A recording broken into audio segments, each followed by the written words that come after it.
September 26, 2013. Guys, there's so much going on right now that it's hard to try to wrap it all together into one piece. But if you look around, and a lot of you guys are now, what's going on? The Vatican is keeping an eye on the telescopes. Is it because of a celestial warning that they're watching for, or is it something else approaching that they're watching for? One or the other, because a lot of attention's been brought to this. Homeland Security is getting ready with, you've seen the news articles about the ammo buy-up, guys. Now, why the underground shelters, and why the sinister meanings at Denver Airport? If you've seen, I'm sure you have, a lot of these murals talk about natural disasters, talk about foreign invasion. You notice this one, the dove of peace stuck on the end of the sword, gas mask, and this block put there by the Grand Lodge there says the New World Airport Commission. Another picture of it. The murals of the dead children and the dead people, the dead animals dying. What is the message there? And guys, in the upper right, you see this image. Now, some say it looks like a sword striking at that point. To me, it reminds me of a comet strike.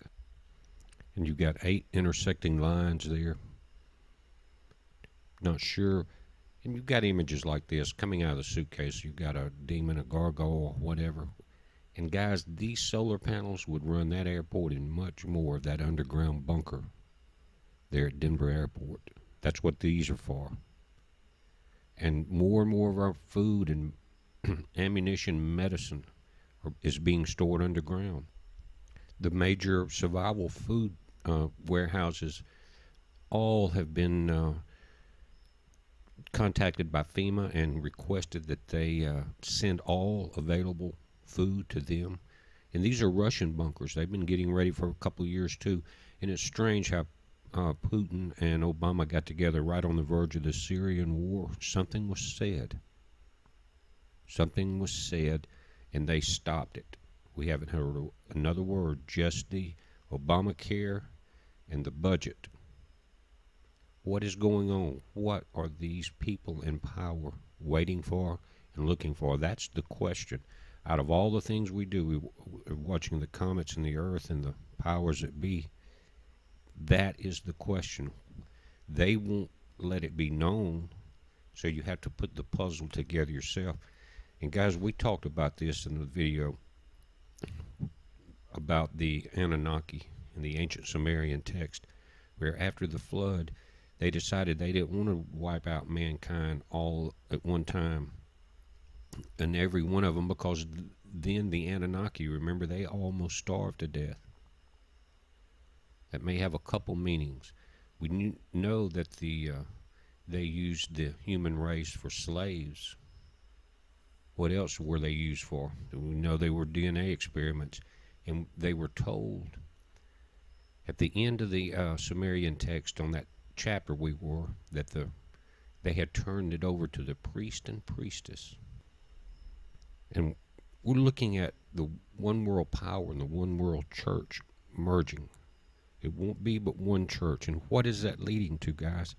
I have a lot of friends that are pre-trib rapture folks, and I don't believe in it because it's not biblical, and I've proven it several times in several videos. But there's a sinister message here. The 1200-year culling, guys, that we talked about in that video. We're at a point now that there's too many people.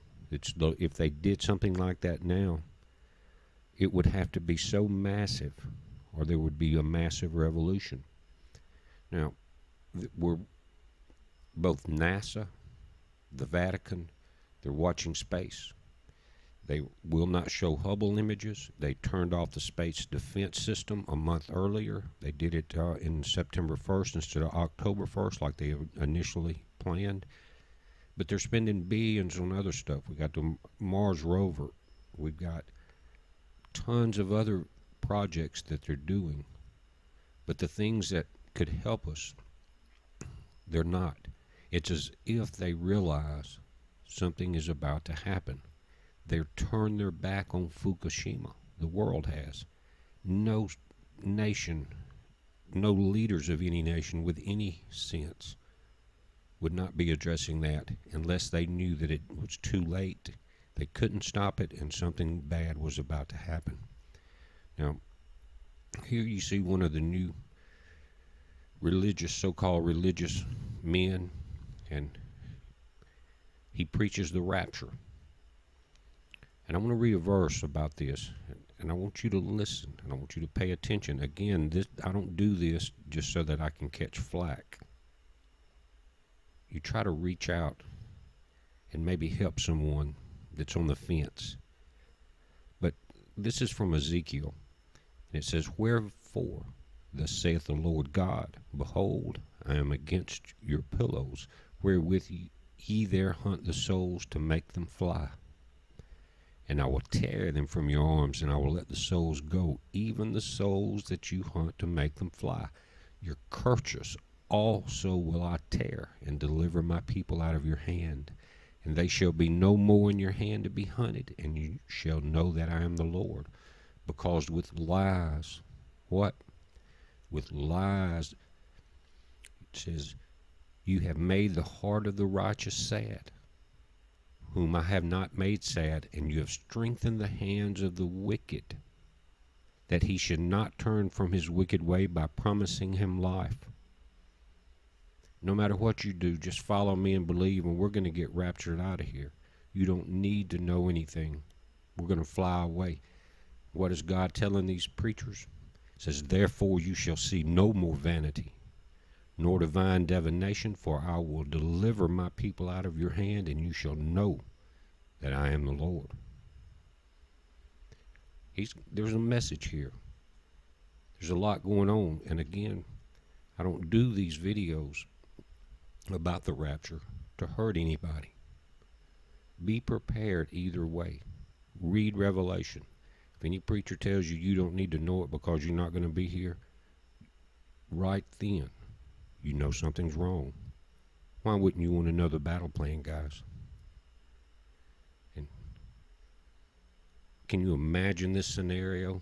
But look, it says, "Let both grow together until the harvest. And in the time of the harvest, I will say to the reapers, Gather you together first the tares, and bind them in bundles to burn them, and but gather the wheat unto my barn." Notice the red letters, it's words of Jesus Christ. And guys, you people that wear a wristband or something, or what would Jesus do? What did Jesus say? He said, "Let both grow together until the harvest. In the time of harvest, I will say to the reapers, Gather ye first." What first? Gathering the tares, and bind them in bundles to burn them, but gather the wheat into my barn. There's so much happening. You better not let your guard down on any front. I think that's the message of my video tonight. Heads up.